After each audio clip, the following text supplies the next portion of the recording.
Okay, I haven't said much about Wren, W-R-E-N, who is in her late 40s, and she and her sister, well, she opened up a restaurant on the beach side in a new area that had opened up in Texas, and she opened up her restaurant with her husband Fynn, and like 2 or 3 years ago.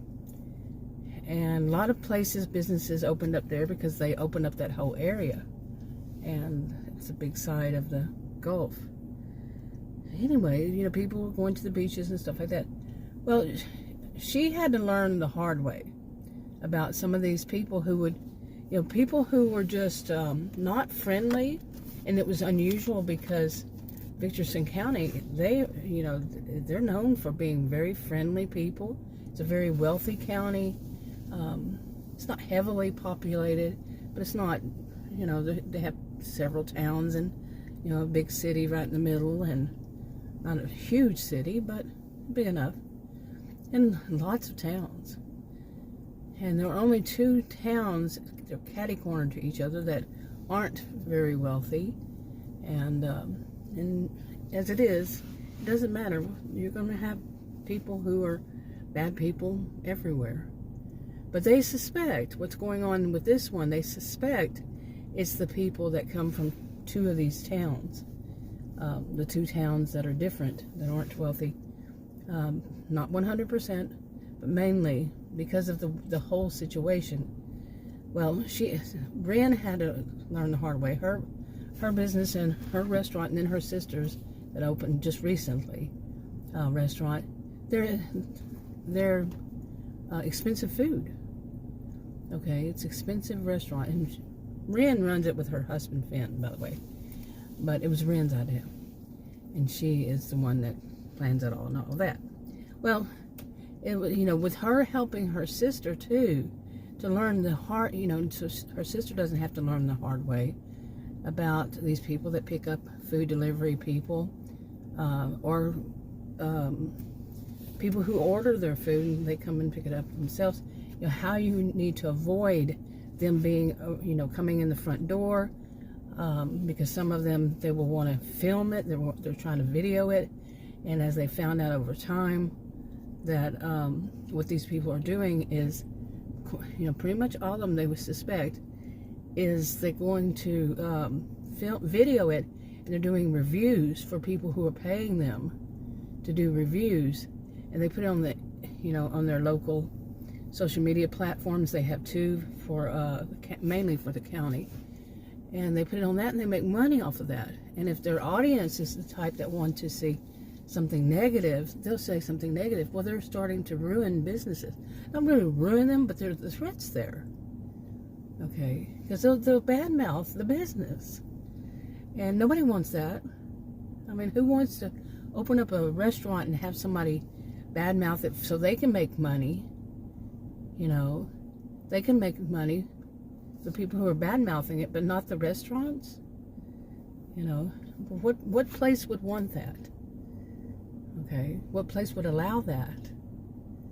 So, anyway, Wren had to learn this the hard way, what to do, and then they did come up with a way to, Wren and her husband, where they have the people who are picking up, whether it's the customer or the food delivery people, they go through, they designed it to where they go through a long hall, kind of a long hall, about the size, the length of the restaurant, and then they pick up their order there, but they don't see in the dining area, and then people in the dining area don't see them. They don't see customers. It's a door, and they go through it, and there's a restroom for them, so they don't have to share a restroom with the customers.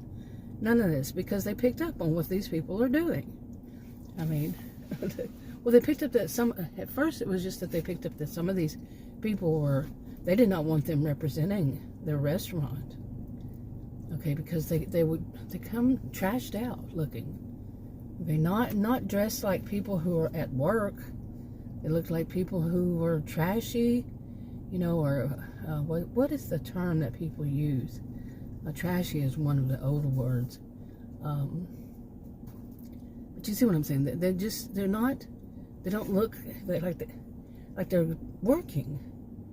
They have really filthy, dirty hair, quite a bit of them, and they're loud, and they're saying, well, this is a expensive restaurant. They better give me a big tip.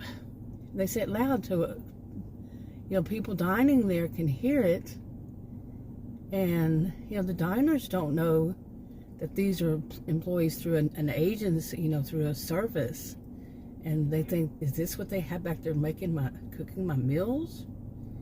This kind of filthy looking, you see what I'm saying? Who wouldn't think that? The diners don't know. Customers don't know. So they found that way to do that. Well, these people, they wanted their money. They wanted the food delivery in a wealthy area where they expected really big tips, and to make their money off of bad mouthing, giving bad reviews or good reviews if somebody paid them enough. And they wanted their business, so they found other ways. Like they would go through the front door.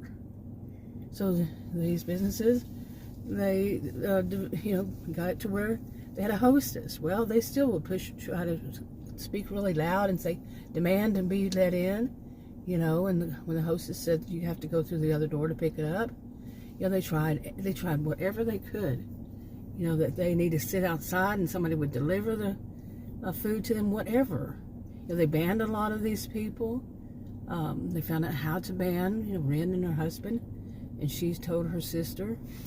And when she opened up all this stuff, and then they finally decided that after, Christmas holidays, that the seasonal holidays, sometime after New Year, they were going to close anyway for New Year's, and they were, these businesses, they kind of had all, meetings every once in a while.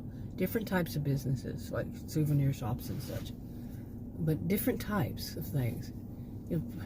Depending on what the weather was, and this is Texas, it wasn't a very cold place all year round. So anyway, depending on the weather, they were not going to open up till like the week before Valentine's Day, and then of course they would have Valentine's Day and all this stuff. But so then what they were going to do was, all these businesses, the ones that were going to, that decide they would do this, is they were going to build a, not something, real expensive, but just add on to the front door, like the restaurants would have, where the hostess stands. And when people come in the door, and the hostess would have a watch, something like a watch on, and that when she pushed the watch, she or he pushed the watch, it could be the owner too, that would open the door and allow the people, and they would have to have reservations to eat there. Okay, now if somebody come to the front door and they saw that they were the people that were going to try to video and talk loud and all this kind of stuff, they recognized them. They all shared pictures and stuff like this of the people who were doing these things. And so they had them study it, and they would just tell them that, they were full or something. They would come up with some reason not to let them in. Okay, they had to keep doing this. They had to keep trying something to try to save their own businesses. So they decided, that's what they were going to do after New Year's. Okay. Now, right after Christmas, Wren, she decided she had too much, because she was helping her sister for her sister's first season, Christmas holiday season, and starting with, right around Halloween, because they also did decorating for Halloween and such, and then for Thanksgiving, and then Christmas, and then New Year's. It was going to be New Year's. All this stuff, all this planning, and all this. So much involved. Wren she was exhausted. And she had just opened up hers like 2.5, 3 years before, her restaurant with her husband, and it was just too much. She's in her late, she's around 49, and she'd had enough, and she needed a little vacation. So that's where I was wanting to get. But that's what it has, so I'm going to continue. But that's where, it led up to, and how that it led up to this. Okay, now Wren's husband, she's got a good husband. He's very, it wasn't his thing, but to do this restaurant. But they both come from families where they would have a great inheritance, and they would have an inheritance. So they weren't too concerned about money, but at the same time they don't want their business to, they put all the money into it, boom, it's gone because of some people wanting to make money off of this. So anyway, her husband is really nice guy. He wasn't interested doing, being a restaurant owner and operating it, but he did it for her. And so she went to him. He knows how to do it, of course, but she went to him the day after Christmas, which is today. Today is actually the day after Christmas, and but just by the way, it's the day after Christmas here in Texas, in the suburb northeast of Dallas, and it's 4:47 p.m. and my SUV says it's 84 degrees today. 84 degrees now. I think our high was 85 or so today. Yeah. December 26th, 2025. Anyway, so she told her husband that she was just totally stressed and she needed a break. And he understood, because she was doing her own, helping with their business and helping her sister, with her new business, her new restaurant. And it had become too much for her. So so she decided she was going to take maybe what do they call them, a daycation, just for a day, or it just depended on where she went and what she decided at the end of the day. So she took a overnight bag kind of thing too, and she left. Okay, so she packed the car. He understood she needed some me time by herself, and he's a real supportive kind of husband, with whatever she needed to do for herself. And so she left. She packed her car. They have a nice car. Made sure everything was going right and all that. It was filled up with gas, everything. And she just took off. She wanted to see herself, and she figured it would be good to drive in the country, take a drive out in the country and see what was out there, and instead of just what's on the beach side, because this whole area had just opened up. It was 3 towns, and it was owned by the wealthiest family, and they were people of a certain age. There were triplets, 2 females and 1 male, and they each had been given an area which they made into towns. Well, it's actually the one who was the wealthiest person, and her name is Margaret. She started young, building up hers, and they were joking, the triplets were joking when they were younger, that nobody would know, that even neither one, none of them would know what the other one was doing with their property. Okay, and well, Margaret did. Margaret knew. Her sister Pearl, the triplets, she wasn't much business-wise, and their brother, she wasn't sure what he had done, but anyway, she wound up, her brother just decided he was going just go one day and leave. Okay, and basically part of the will was that Margaret was the one that would take over these properties if need be. More. I'm not a lawyer, so I don't know all the jargon. But anyway, so what Wren wanted to do, she knew all this was a new area, and she just wanted to go north and see what was north of there. She was in the middle one, which was owned by Margaret, the beach side. Okay, and she just wanted to see, is there some kind of nature preserve or something out there somewhere, some type of business, whatever. So she started driving. Now the roads were interesting. It wasn't like, they weren't well traveled, and she did see one cafe out where she went. It was during the daytime. Okay, she left early, And she just kept driving, and there were, I think they're classified in Texas as highways. I'm Texan, but they're like, they seem more like back roads, and they're like asphalt, and just one lane either direction. They don't have any shoulders, no medium. Trust me, those are scary. I've driven them many times in my lifetime, and they are so scary to drive. Especially when the last time I drove on one of them, the speed limit was 75. Okay, these are not brand new roads either. You have diesels traveling through there. So you're driving down those roads, no mediums, no shoulders, and there's a diesel flying 75, and you're in the other lane, and it's not a new road. Just think about it. Okay.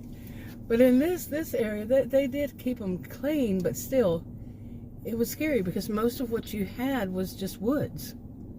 Okay, there was just woods. There were trees. That's it. On both sides. But she just kept driving for a while. She had left early, and she was calculating in her mind if she had to turn around, how long it would take her to get back home and such. But she just kept, and she saw a cafe, stopped there briefly. People were staring at her, and she was noticing something odd about them, is what she'd seen at the beach side also. And that was that they seemed to be dressed in homemade clothing and old patterns, old styles. That these would become from handmade kind of thing, hand sewn patterns. She just went to the restroom, got herself something to eat, and left. Okay, and just kept driving. Okay, see what's out there. But at some point, she realized, okay, there's nothing out here. And she'd been gone for a while. She had, left early in the morning, and Dory stopped for lunch, and so she turned around to go back home. And she just kept going. She went just, kept going till she found a place, it looked like a driveway to turn around and, on the road. There's only 2 lanes on each side. There wasn't much traffic. She really didn't see hardly any the whole while she was on it.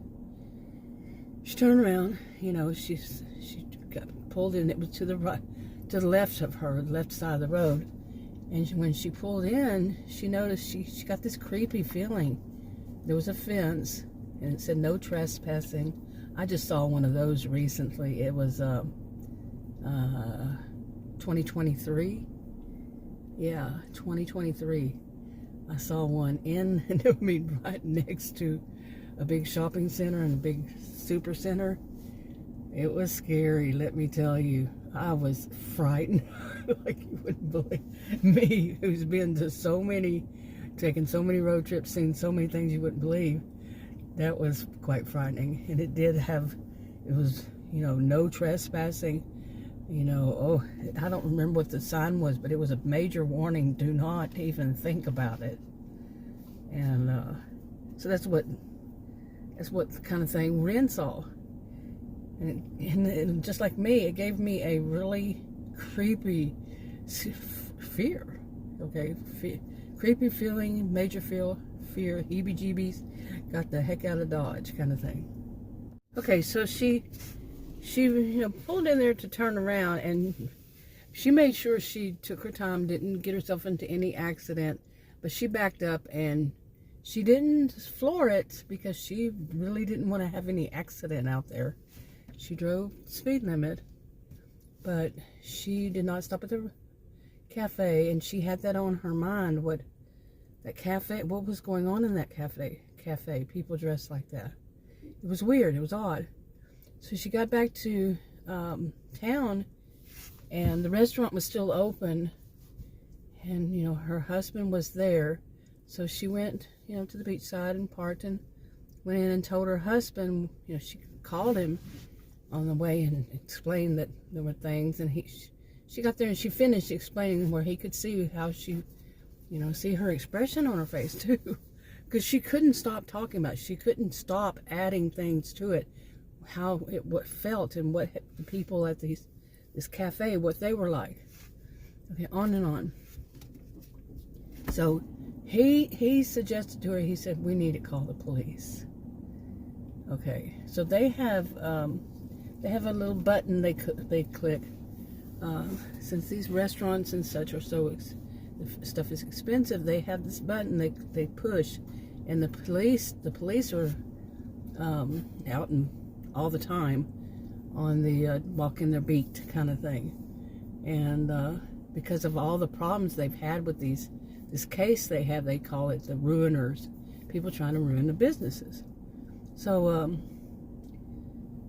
you know, that was another thing that was just, you know, so too much for her. People trying to ruin businesses and such. And so the police came by, and they went in the back, you know, into the office, and they told the police what was going on. And, you know, they just gave a small, or, well, maybe, yeah, you know, they told them some. And the police just stopped and said, we need you to come in and make a statement in our police station. And the police, you know, did this kind of thing on purpose this way. They didn't explain it totally to them right then, but they agreed. They say, okay, we'll do that. And, you know, because they felt the urgency also, you know, Wren and Fynn, her husband. So they went to the police station, and they started taking the, you know, they took information from her, but they told them that that they weren't going to be going home, that because of the situation, and they couldn't explain in detail because they really didn't know everything yet, but there was a fear that they would be, who knows, okay, but they needed to be under police care. Okay, they needed to be in a safe house. And Wren and her husband Fynn, they are not ones willing to take chances with their lives for maybe some time of discomfort, not being around their friends and so on and so forth. And even her sister wouldn't really know where she is or anything, because they can't, you know how that kind of thing works, okay? And or maybe they could tell her sister, I would think. You never know. I don't know how that works either. It's not my area. Anyway, so they agreed. They both agreed. Okay, they were willing to go. And these two, they have they were part of a team, a task force. I'm looking at my notes here. One of Mitch's, and Mitch is the sheriff, and he has a secret task forces, and two of them is Angela and Topaz. They're in their 40s, and they took them to the safe house, and they know how to do it. They were part of Jim's also. Jim trained them, his law enforcement training he does. It's really well known, and he trained them how to, you know, make sure nobody's following them, make sure nobody knows where they're going. They also do things like they change autos. They don't go directly to the safe houses. They change autos at least once or twice. They might have an auto sitting there. I say auto vehicle, whatever you want to call it, sitting there, but they take a different one. Okay, they're trained. They have different ways, which I wouldn't know all the different ways. That's not my area either. But they're trained to make it to where nobody would be able to track them. Okay, also track them. Nobody could have put a GPS or anything. What is it, a GPS, or what are they called that you put on somebody's, some people do it like that, to where they would know where they're going and where they're stopped and all this stuff. They would not have any of that. And like they had to give up their phones. Okay, they couldn't have, Wren and her husband, they couldn't have their phones. And, she couldn't have her purse. He couldn't have his wallet. None of this, because they were going to be under a different identity even. So, and the people that would be at it's a safe house area. It's a really wealthy county, and they have areas where people have their own little store inside of there. They'll have their own little police station right there, everything right there, security, all that. And they have houses, but they're not going to be anybody who knew them before. They have it all worked out. They have it all figured out. Okay. So can you imagine that? Could you imagine that, going through that? But anyway, there's more to this, but this is the beginning.